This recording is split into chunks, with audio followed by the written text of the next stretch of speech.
जय हिंद दोस्तों।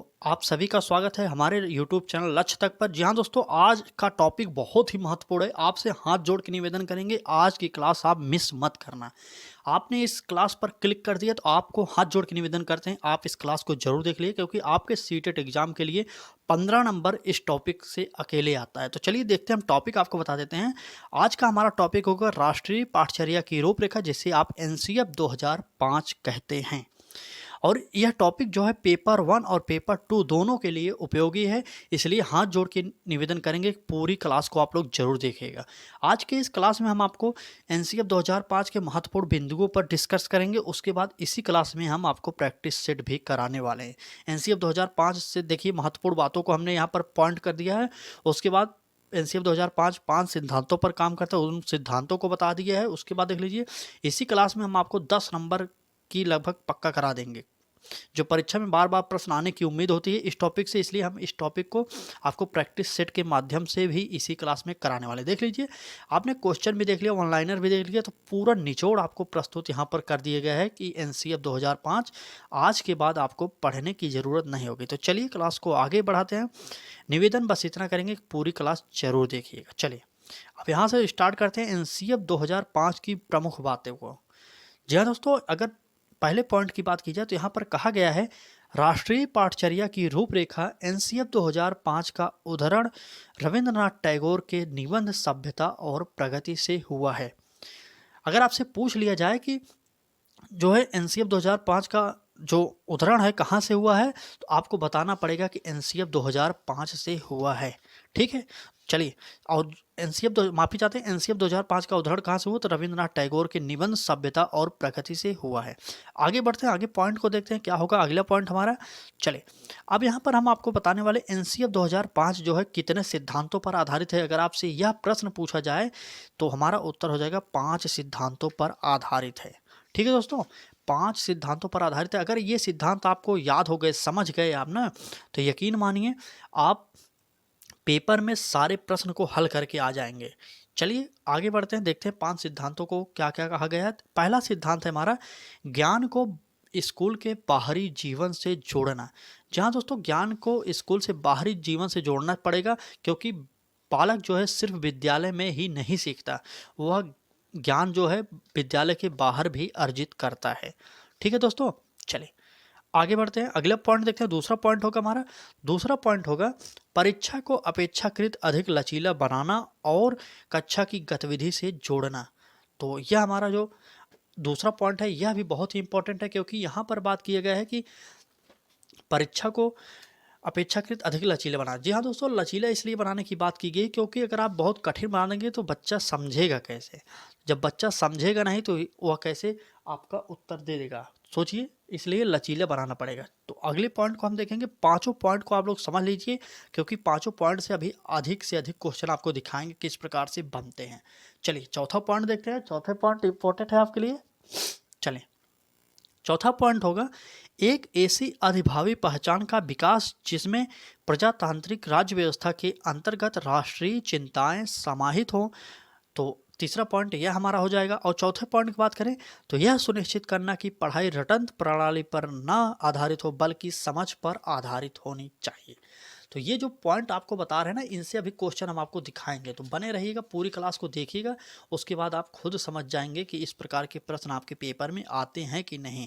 चलिए, और लास्ट पॉइंट, पांचवा पॉइंट है हमारा कि राष्ट्रीय पाठचर्या का जो विकास इस प्रकार हो कि बालक का सर्वांगीण विकास हो सके। ठीक है, पाठचर्या का विकास इस प्रकार से होना चाहिए कि बालक का सर्वांगीण विकास हो सके।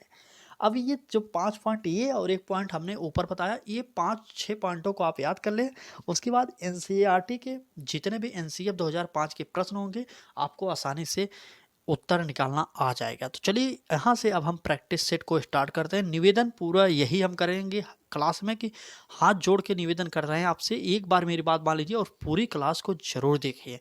ऐसी क्लास आपको यूट्यूब पर फिर नहीं मिलेगी, क्योंकि मैं खुद इस क्लास को बनाया था जब पढ़ा था, तब उस समय इससे मुझे 8 से 10 नंबर उस समय मिला था। तो चलिए, अब बार बार परीक्षाओं में इस टॉपिक से प्रश्न पूछे जा रहे हैं, उसको हम स्टार्ट करते हैं, और 10 से 15 नंबर आपके क्लास में सेम टू सेम फंसने वाला है। चलिए आगे बढ़ते हैं और यहाँ से हम प्रैक्टिस सेट को स्टार्ट कर देते हैं। चलिए, पहला प्रश्न होगा हमारा, कहा गया है कि राष्ट्रीय पाठचर्या की रूपरेखा 2005 का उद्धरण निम्न में से किससे हुआ है? कि ए ऑप्शन सभ्यता और प्रगति से, बी ऑप्शन गीतांजलि से, सी ऑप्शन गोदान से और डी ऑप्शन इनमें से कोई नहीं। चलिए बताइएगा। अभी हमने आपको ऊपर पहला पॉइंट याद कर लीजिए, जो हमने पहला पॉइंट बताया उसी से यह प्रश्न है। चलिए बताइए। तो हमारा हमने पहले बताया कि सभ्यता और प्रगति यही हमारा यहीं से उदाहरण हुआ था एनसीएफ 2005।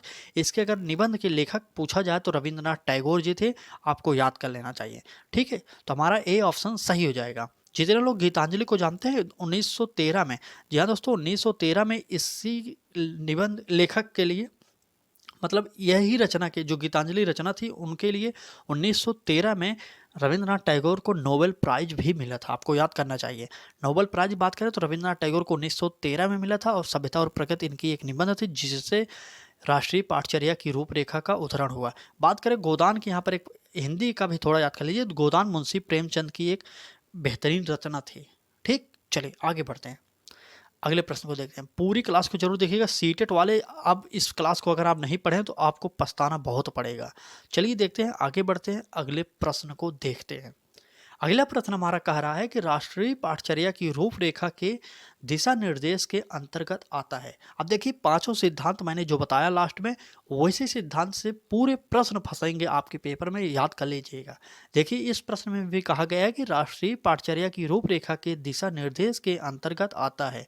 क्या आएगा? ए ऑप्शन ज्ञान को स्कूल के बाहरी जीवन से जोड़ना, बी ऑप्शन पढ़ाई रटंत प्रणाली से मुक्त हो, सी ऑप्शन परीक्षा को अपेक्षाकृत सरल बनाना और डी ऑप्शन उपरोक्त में से सभी। चले कमेंट करिए और उत्तर बताते रहिए। हमने आपसे पहले बताया, वहाँ पर जब मैंने वन लाइनर पॉइंट बताया था, वहाँ पर कहा गया था ज्ञान को स्कूल के बाहरी जीवन से जोड़ना, क्योंकि बालक अगर आप स्कूल में ही सिर्फ पढ़ाएंगे तो बालक समझेगा नहीं। उसके जो वातावरण है वहाँ से संबंधित कुछ चीज़ों को लीजिए और तब उसे बताइए, तब बालक आसानी से सीखता है। तो इस प्रकार से हमारा यह उत्तर ए सही हो जाएगा। और बी में बात करते हैं, पढ़ाई जो है रटंत प्रणाली से मुक्त होनी चाहिए। जी हाँ दोस्तों, पढ़ाई रटंत प्रणाली पर नहीं बल्कि समझ पर आधारित होनी चाहिए। तो यह पॉइंट भी हमारा, दूसरा पॉइंट भी सही है। बात करें तीसरे की, तो हमने आपको उसमें बताया था कि परीक्षा को अपेक्षाकृत सरल बनाए, बच्चे के स्तर के अनुकूल परीक्षा जो है बनाना चाहिए परीक्षा को, ताकि बालक आसानी से परीक्षा में आए हुए सवालों को हल कर सके, उत्तर उसका दे सके। तो इस प्रकार से हमारा सी भी ऑप्शन सही था। मतलब जब तीनों ऑप्शन सही था तो हम तीन पे टिक करेंगे नहीं तो ए बी सी सब कट जाएगा और चौथा ऑप्शन हमारा टिक करके सही कर देंगे।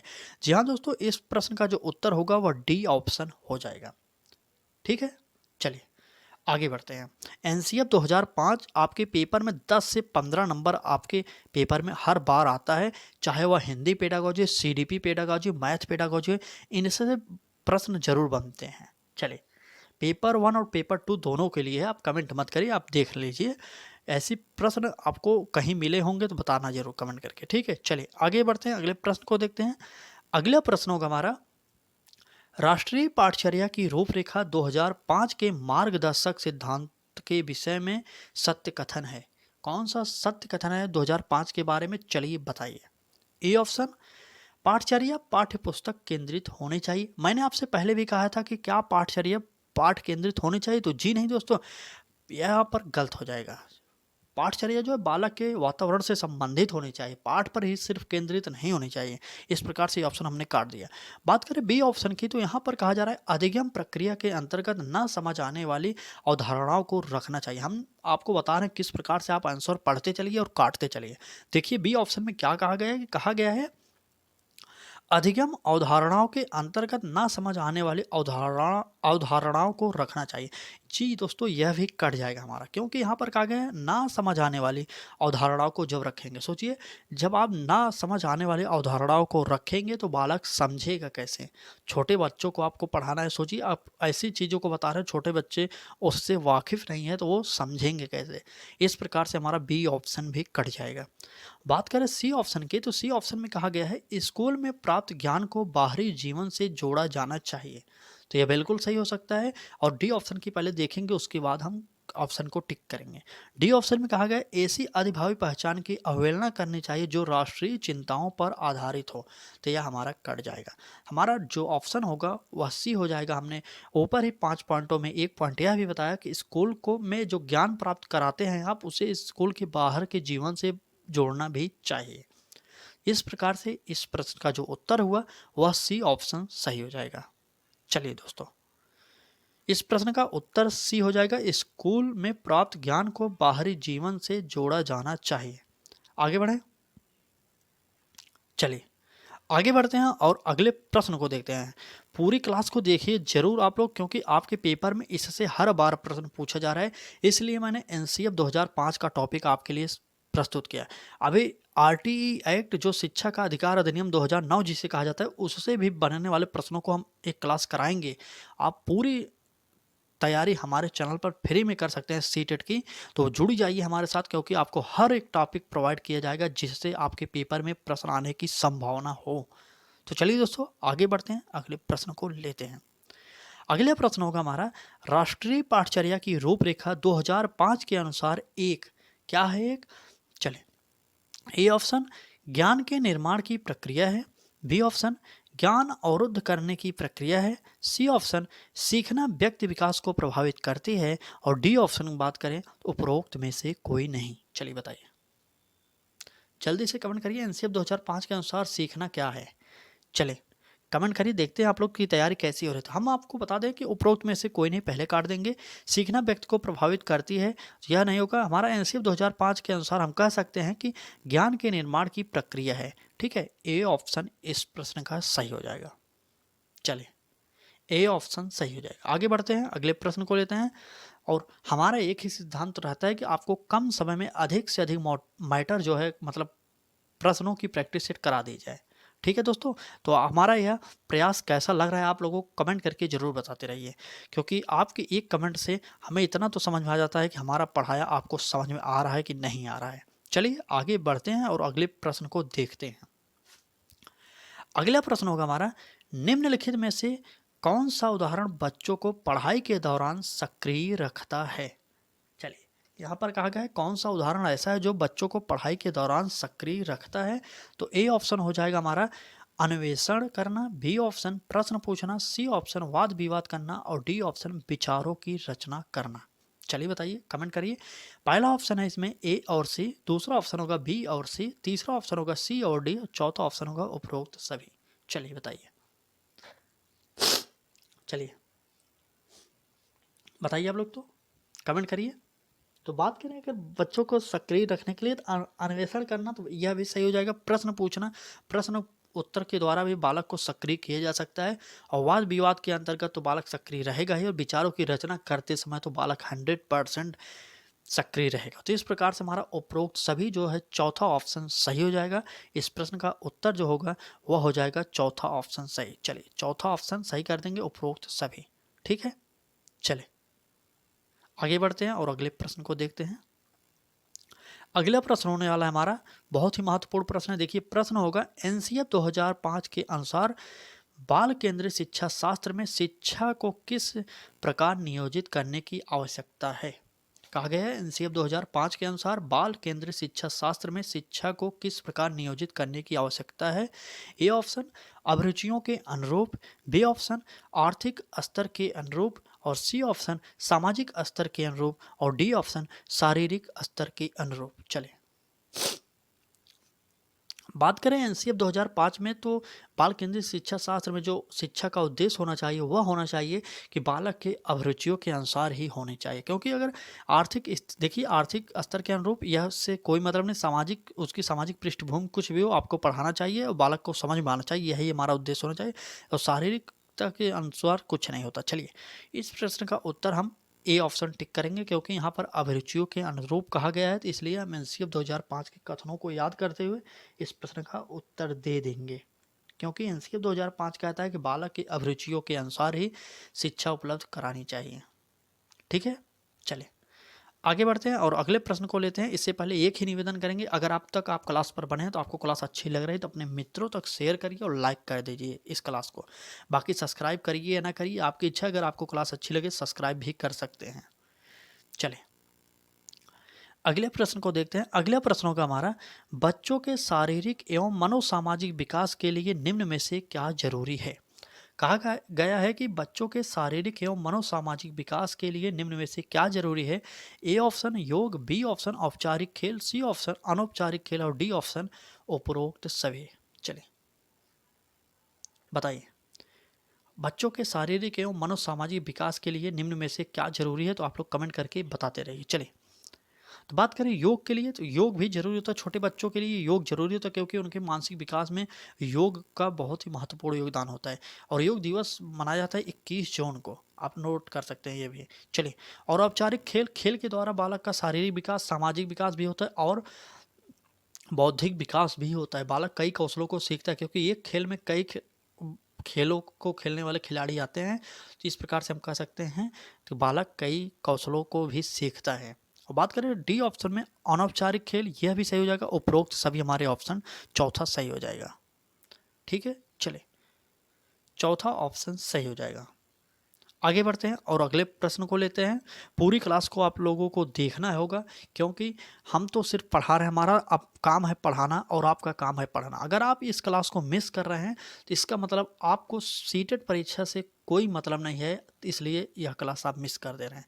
क्योंकि हर बार सीटेट इस टॉपिक से 10 से 15 प्रश्न पूछ रहा है, इसलिए मैं आपको ये टॉपिक करा रहा हूँ।